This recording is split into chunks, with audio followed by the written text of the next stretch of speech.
Hey y'all, welcome to the channel. Today we're checking out the animated history of Australia.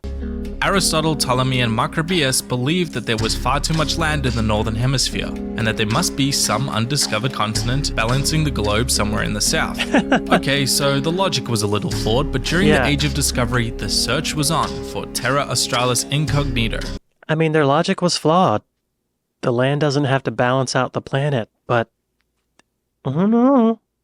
Fast forward a few centuries to the East Indies. 3 Dutch sailors landed in Australia accidentally in the 1600s. The mythical southern continent had just been found. For some reason, I thought it would have been a lot earlier than the 1600s.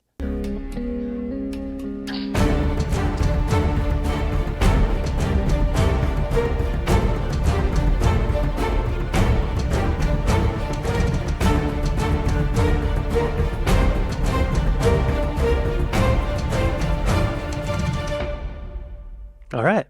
Australia was the last of the New World to be discovered, because let's be honest, nobody cares about Antarctica. Australia was of course already inhabited. Indigenous Australians, also known as Aborigines, had a population of between 300 and 700,000 by modern estimates. Early contacts with these tribes were as often peaceful as they were violent. It is thought that these groups arrived in 2 stages. The first was from the Indian subcontinent via a land bridge that connected Australia to the island of New Guinea, bringing with them the Pama-Nyungan language family. The second wave was much later and may have been groups related to the Austronesians of Indonesia. Their culture and history was preserved through the oral tradition. The Dutch named the island New Holland after the county of Holland in the Netherlands, but it wasn't until the British landed on the east coast and named it New South Wales that Europeans began to settle. Landing in Port Jackson on the 26th of January 1788. Hey, that's today. Wow, I guess I thought the British went to Australia a long time before 1788. I didn't realize it was so recent. Not that that's super recent, but... The so-called First Fleet arrived to found the colony of Sydney, with the intention of using the labour of prisoners to achieve wealth for Britain. However, contrary to Australia's convict founding myth, less than half of this First Fleet were actually convicts. Okay, so yeah, I'd always heard that Australia was founded as a penal colony. And he said that it was originally founded as a penal colony, but then that was a myth, and less than half of the people that came were actually convicts. In the 1800s, Australia was circumnavigated, mapped, and new colonies started springing up all over. Hobart, Newcastle, Launceston, Port Macquarie, Brisbane, and Melbourne, with dozens of penal centres. Adelaide and Perth were founded as free settlement cities, but the latter was made into a penal colony after it failed to grow naturally. As the Europeans expanded, the frontier wars began with the Aboriginals, many of whom were hostile to the foreign invaders. Most famously, the Black War of Tasmania, which nearly wiped out the indigenous Tasmanians. But far more destructive to the Aboriginals was smallpox, which killed tens of thousands.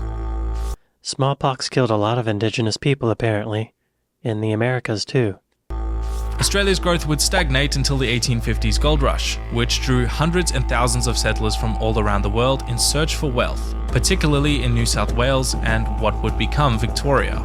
This would forever change Australia's character, with new free settlers overshadowing its convict past, bringing with them their ideas of European Enlightenment, the American self-determinism, and the Chinese hatred for the British. These gold diggers became discontent with the corrupt and badly run colonial elites and rose up in rebellion in the infamous Eureka Stockade. These settlers were beginning to feel a sense of nationalism, that perhaps Australia could be something different. The winds of change were on Terra Australis, and soon, large-scale trade unions developed in Australia's largely working-class population from the ideas of orthodox Marxists. Trade unions still hold a significant influence over Australian politics today. Oh, okay, so this was 1854. There were also a lot of people who went to Australia who just wanted to be in a new place. They wanted to start something new. They were not part of the penal colony. But let's not forget the rift that had been forming between Australia and Australians, the government and its people. Thousands of ex-convicts were being released each year, most of them turning to civil jobs, but a sizable minority turned to Australia's bushy frontier for freedom and profits. Policing was harsh, but order couldn't reach far enough. Outside of the cities, only personal gain and wealth could drive law enforcement. Wow, that sounds like the American West. During the same time, I guess, or maybe a little earlier, the 1800s. Sounds very similar. Money would change hands and lips were sealed. In this climate, an Australian icon was born, Ned Kelly.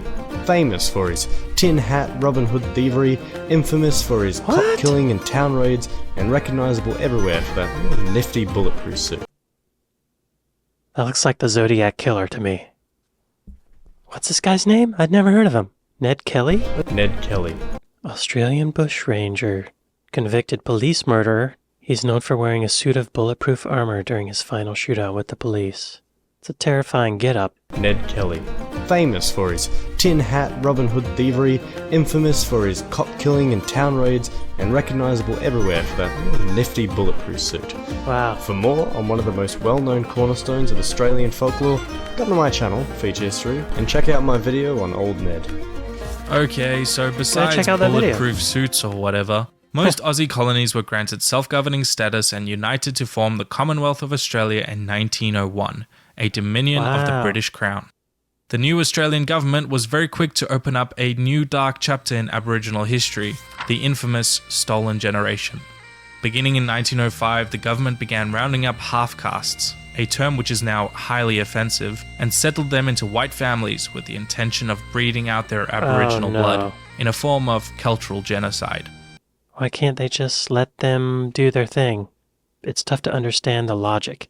Abuses of these children were also rampant, which is a rather depressing segue into the White Australia policy, a set of strict settlement acts which restricted immigration from anyone who wasn't British or Northern European up until about the Second World War. Wow. As a British colony, Australia would unilaterally declare war on Germany during the First World War, forming the Australia and New Zealand Army Corps, or ANZACs. The young nation was sent headfirst into war. Around 500,000 soldiers volunteered, or nearly 1/10 of the total population. The baptism of fire came during the Gallipoli campaign, when more than 8,000 men lost their lives in the failed invasion of Turkey, an event etched into the memory of the Australian zeitgeist. Although crippled from the Great Depression, Australia again took up arms in 1939 to support her mother nation in the Second World War, this time fighting in Europe, North Africa, the Pacific, and South Asia. Prisoners of war in Malaya, Burma, and Thailand were treated inhumanely by the Japanese, who also bombed Australia's northern coast about 100 times. I didn't know that. Australia's I didn't know the Japanese bombed Australia. Gosh, I'm such an American-centric American. I didn't know that. Australians, I'm so sorry. I'm so ignorant. But it's nice to have you as an ally. Australia is still a very young nation, but it has emerged a very powerful force in the region, now a beacon of democracy, social progressivism, and commerce, with its phenomenal urbanization consistently ranked among the world's most livable cities. Walking the line between left and right with generous social programs, universal suffrage, a welcoming immigration policy, and attractive business prospects. Wow, really interesting video. I really didn't know anything about Australian history, other than it was created as a penal colony by the British, and that there was a whole civilization of people living there before Europeans came. But apparently it wasn't totally a penal colony. It was very much like the American West. I think maybe I need to watch a video that's not a cartoon to get some better information, maybe. Thank you guys for watching, and I'll see you next time. Later.